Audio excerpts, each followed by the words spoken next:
Hello everybody, my name is Ted Edwards. I'm a Forest Tenure Specialist for Forest Tenure Trade and Policy Branch in Forestry Division. And I'll be running through the Forest Tenure in Alberta presentation.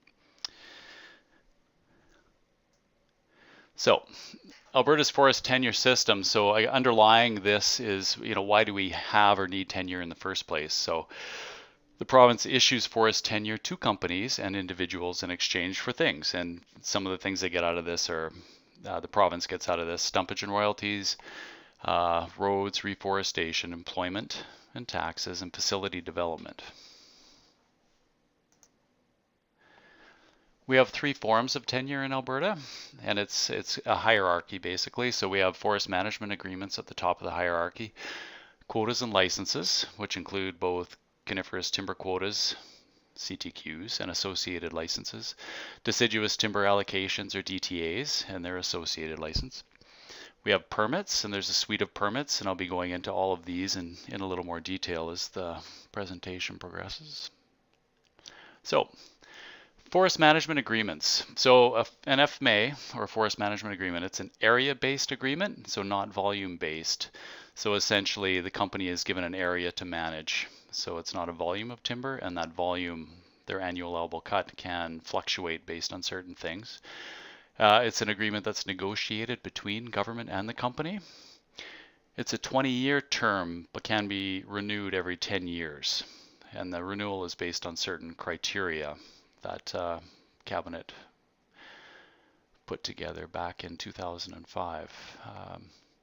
The company is responsible for their own forest management planning and reforestation. The AAC that they're allowed to cut is set through the approved forest management plan. And an important element of this is the company negotiates their own ground rules, which is different from quotas.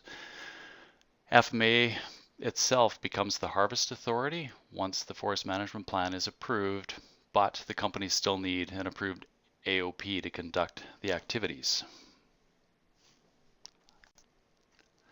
So, a little piece of trivia. So the first FMA that was signed was way back in 1951. Northwestern Pulp and Paper in Hinton, which is now West Fraser Mills. So we've had FMAs in Alberta for almost 70 years. So that's a long history. Currently there's 20 FMAs in Alberta, and it's covering most of the productive forest land. This is an important element too. An FMA is the only form of tenure that we have that gives the tenure holder rights to standing timber. So all the other tenures limit the rights to harvested timber. So the FMA again is the only one that gives the tenure holder rights to the standing timber. And quotas and permits can overlap FMAs. So I put a couple examples here where the Manning FMA is a conifer FMA, but it has deciduous quotas or DTAs issued to DMI. And Alpac, the FMA, has multiple coniferous quotas embedded within it. So I'm going to go into the agreement itself, so the forest management agreement. And I think it's important to note here that you need to be able to, this is going to be an overview essentially, and I think it's important that you look at an actual agreement. The FMA documents themselves are public documents and available online. So you can go to the website and you can look at them, because again, this is a summary. The FMA document contains these sections. So there's a definition section, a forest management area section, withdrawals, rights over the land, forest management, which is subdivided into general provisions, reforestation, forest protection, records and scaling, charges and dues, facility operation, general provisions, and then there's a suite of appendices at the back. So again, it's an overview of each section, and it's not exhaustive, so it's important that you go and look at an actual agreement if you want to get the details on what's contained within a particular forest management agreement. And also, I think important to note that the agreements, I mentioned earlier, they're a 20-year agreement. They can be renewed every 10 years. And if you look through the 20 that we have in the province, the date range is pretty extensive. So we have agreements as old as 1997, on that are currently active. That one was extended beyond the 20-year time frame, and currently is just a few years ago. So you can imagine over the past, with that range of time, the language contained within the agreements can vary quite substantially. So it's important to take a look at them. Okay, so I'm going to go through each one of these sections and just give you the overview. So definitions, as the name suggests, defines the terms used within the agreement. Although I would say it's not really part of the definition section. After all the definitions are laid out in the agreement, there's some sections that follow which are really important, which contain things such as the commencement date, the duration, and the company's entitlement to renew, which is also obviously very important. The next section, the forest management area. So that outlines the physical area that the agreement covers. It references the Appendix A map in the back and outlines what is not part of the FMA area. So it'll explain what the FMA contains. Again, as this is an overview, you have to look at the agreements and see what is not part of the FMA. The map, the scale of the map is not, it's a 8.5 by 11, I'll say, map. So it's a very broad overview of what the FMA is. But then the words contained within the agreement would say things such as, water bodies and industrial dispositions, that type of thing, are not part of the FMA, but the map itself would not reflect that because it would be a pretty messy map. Withdrawals. So this section outlines how land can be withdrawn from the FMA, both by industry or by the Crown. And it describes when compensation would be payable. So for industrial withdrawals, an FMA holder receives compensation for these lands typically through the TDA process. For Crown withdrawals, it's handled quite a bit differently. And it's kind of a twofold system where there's a percentage threshold, or in one agreement, it's a number of hectares, but it's usually a percentage of the land of the FMA that can be withdrawn without compensation by the Crown. The other part of the compensation equation is that if there's any improvements on the lands being removed, then the companies are eligible for compensation.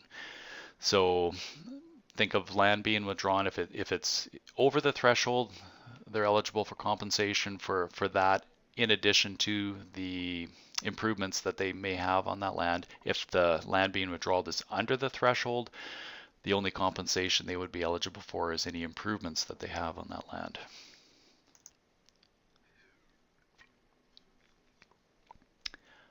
Rights over the land. So as the name would suggest, this outlines the rights the company has, and one of the biggest ones is to establish, grow, harvest, and remove timber. It also outlines that they have the right to carry out planting and other activities and can construct roads and other installations necessary. So this gives them the rights to do the things that they have to do to be able to harvest the timber. The section further outlines the items the minister has reserved rights to things on. So things such as the right of others to hunt, trap, fish, and recreate, geological or geophysical exploration, and the right to issue timber dispositions to others, which includes the quotas and the CTPs. So what it says is, generally, FMA holder, you have the rights to all the timber, all these things, but we're holding back and we're not giving you the rights to certain things because we have other operators on the landscape as well, or people that want to access that land. The forest management section is a fairly lengthy part of the FMA agreement. So the general provision section, it outlines the requirements for forest management plans, the requirements for forest inventory and the establishment of their growth and yield program, and ground rule development, which I mentioned earlier, that they have the ability to negotiate ground rules, and those terms are embedded within the FMA. The reforestation section outlines that they do have reforestation obligations. The forest protection section, amongst other things, but basically states that the minister will provide an organization to protect the forest. So I'll touch on it a little bit later. The companies provide funding for that, but the minister will provide the organization. The records and scaling section. This essentially is the links to the specifics contained within the timber reg, scaling regulation, and the scaling manual. Outlines the reporting and submission requirements for the timber volumes and how they can keep their records, and allows for the collection of market data, which is something that as we try to expand into different markets, it allows us to collect the information from the companies so we know where the actual products are going after they've manufactured.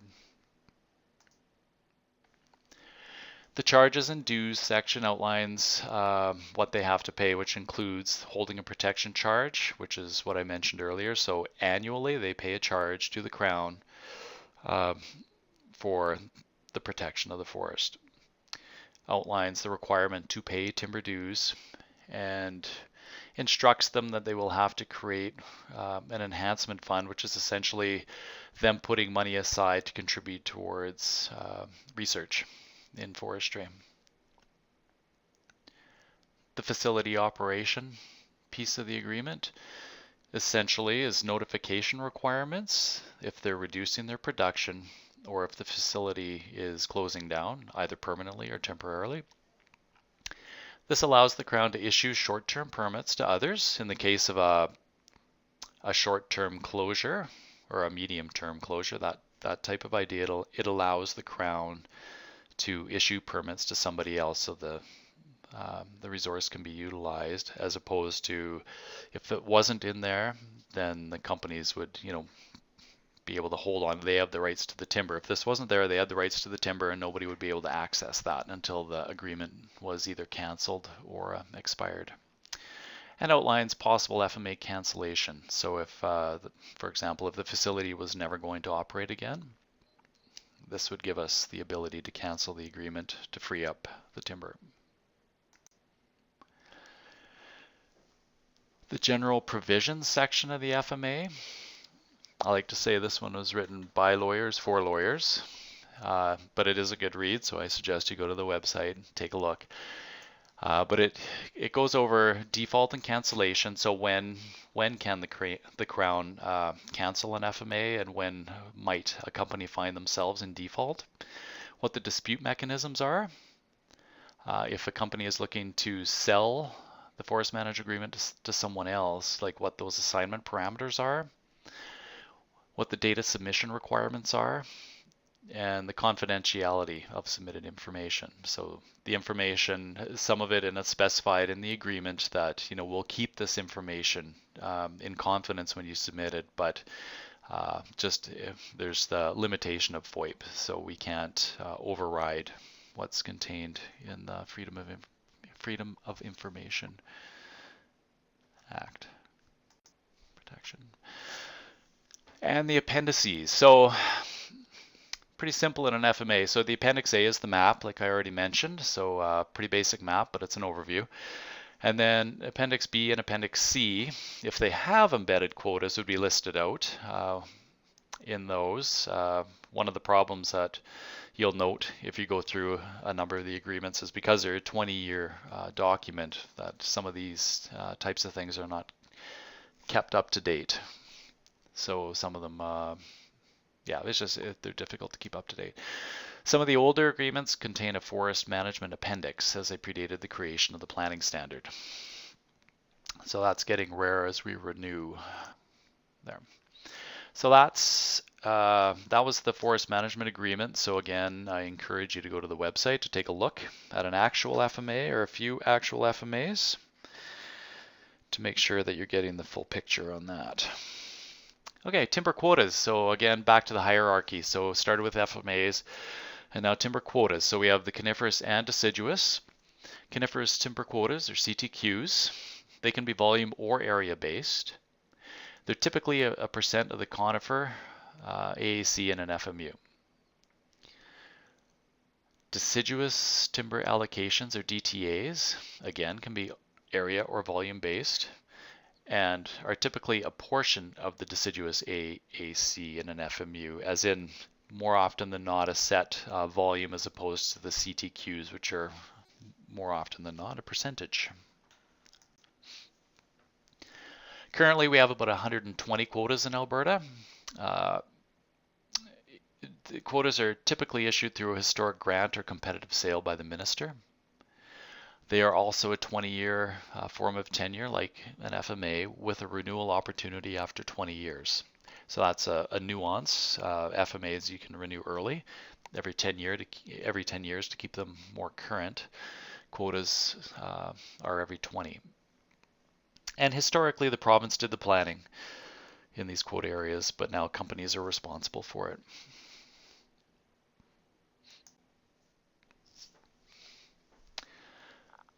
Embedded CTQs and DTA holders participate in FMA forest management planning development and implementation. They're subject to the provincial ground rules if outside an FMA, or FMA specific ground rules if they're embedded in the FMA. A timber license is the harvest authority, but you need an approved AOP to operate.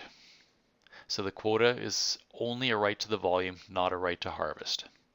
So in addition to the quota, you need to have a timber license set up as well, along with an annual operating plan to be able to operate. And all the Crown charges are set by the timber management regulation. So timber dues, holding protection.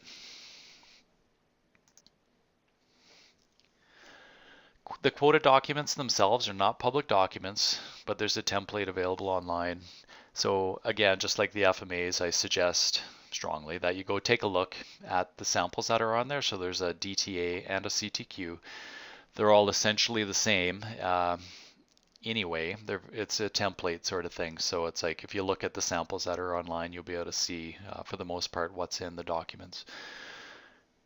The certificate outlines the terms and conditions, including, and again, this is like the FMA discussion we had, this is not exhaustive, but the opportunity for renewal, what the wood supply is going to be, how production and chargeability are going to be handled, the requirement to participate in the forest management planning processes, and outlines the responsibility around integration with other users. Along with the document itself, there's a suite of schedules at the back, and Schedule A is the authorized production and utilization standard.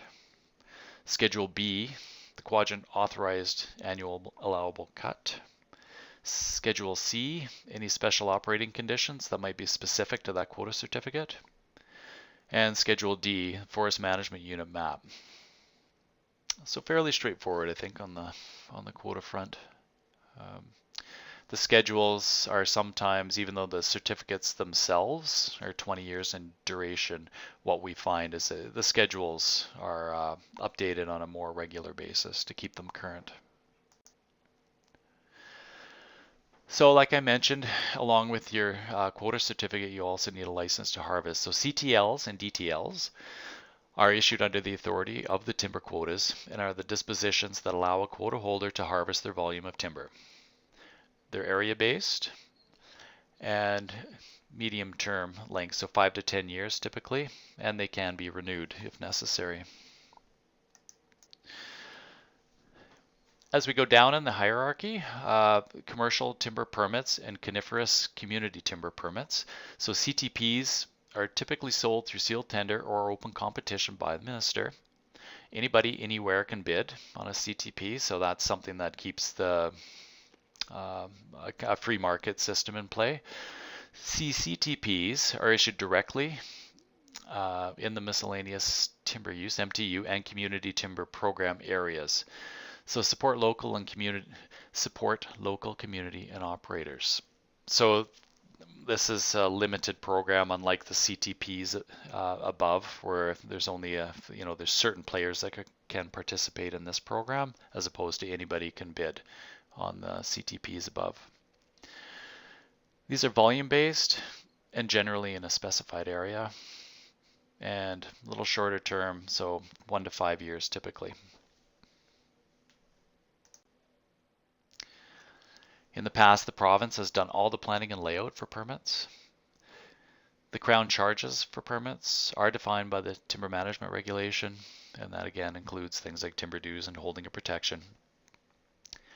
And they pay regulated rated dues on competitively sold permits. They're subject to provincial ground rules.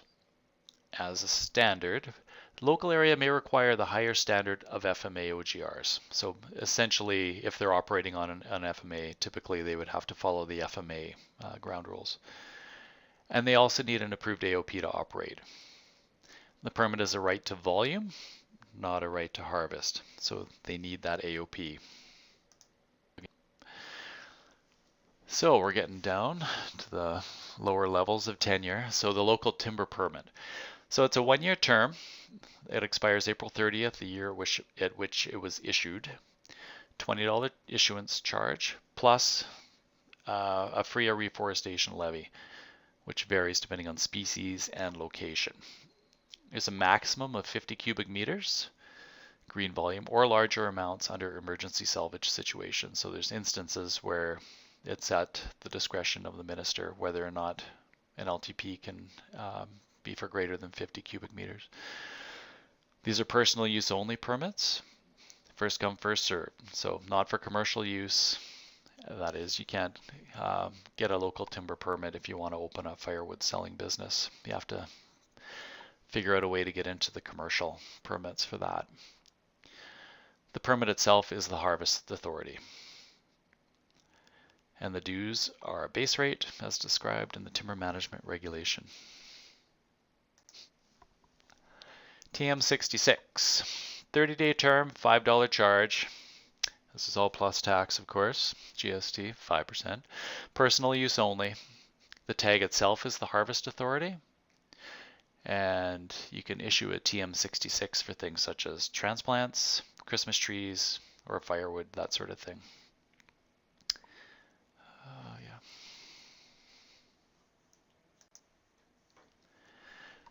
This is a map. It's an overview map showing Alberta with the forest management agreements in color. It outlines the forest management units of the province where the quotas are, what the quotas are linked to. And there's a little note there. An FMA holder can hold a quota within their own FMA. And if that is the case, which is the case in a few cases, that's the result of an FMA holder buying out one of the quota operators. So when this presentation was delivered in the past, I mentioned earlier that there's 120 plus quotas. That number used to be 130. And what we're finding now is that quotas are being bought and quotas are being amalgamated and that sort of thing. So that's where most of the action on the assignment front is right now. Okay, so I'm just going to end off with this, with the table. This table outlines all the different forms of tenure that we have in Alberta, so it's a really good overview and some of the critical elements that you'll find in each form. So it's really important. I'm not going to go through cell by cell here, but it's really important that you know all the different types of tenure, how they differ from one another, and this is a really good one-stop shop to collect all that information, and this is available on the website for you to study. So with that, I think that's everything I have. So good luck, and goodbye.